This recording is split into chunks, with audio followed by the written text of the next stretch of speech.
कुरा भनिसकेपछि सरकारको मुटुमा के हुन्छ मलाई थाहा छ, तर मलाई केही भन्नु छैन। सम्मानित अदालतप्रति आशा र भरोसा राखेर हरेक अदालतमा पुगेको छु। कुनै दिन त यस्तो हुन्छ कि 4वटा अदालतमा मैले उपस्थित हुनुपर्छ। तपाईँ अन्दाज गराउनु होला, यो एउटा मान्छे एकै दिन बिहिबारको दिन 4वटा अदालतमा कसरी उपस्थित हुन्छ होला, कहाँ चाहिँ वकिलहरू पठाउँछ होला, कसरी सम्भव छ होला। तर होस्, जे हुन्छ होस्, थप केही मुद्दा लगाउन बाँकी छ भने पनि लगाओस् सरकारले।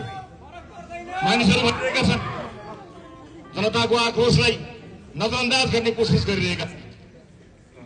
म कहाँ आगो बोलेको छ त्यहाँ तापौला र सेकौला भनेर बसेको मान्छे होइन। हामी स्पष्ट रूपमा आएका थियौँ, हामीले पहिले भनेका थियौँ। जनता आक्रोशित छन्, जनतामा एउटा ठुलो आक्रोश आएको छ, निराशा आएको छ। त्यसलाई चिर्नु पर्ने थियो, बदल्नु पर्ने थियो। त्यसलाई व्याख्या गरेर हुँदैन, विश्लेषण गरेर हुँदैन थियो, लेख लेखेर हुँदैन थियो। गराउनका लागि टेलिभिजन थियो, तर टेलिभिजन पर्याप्त भएन। त्यसैले हामीले सक्रिय सुदृढ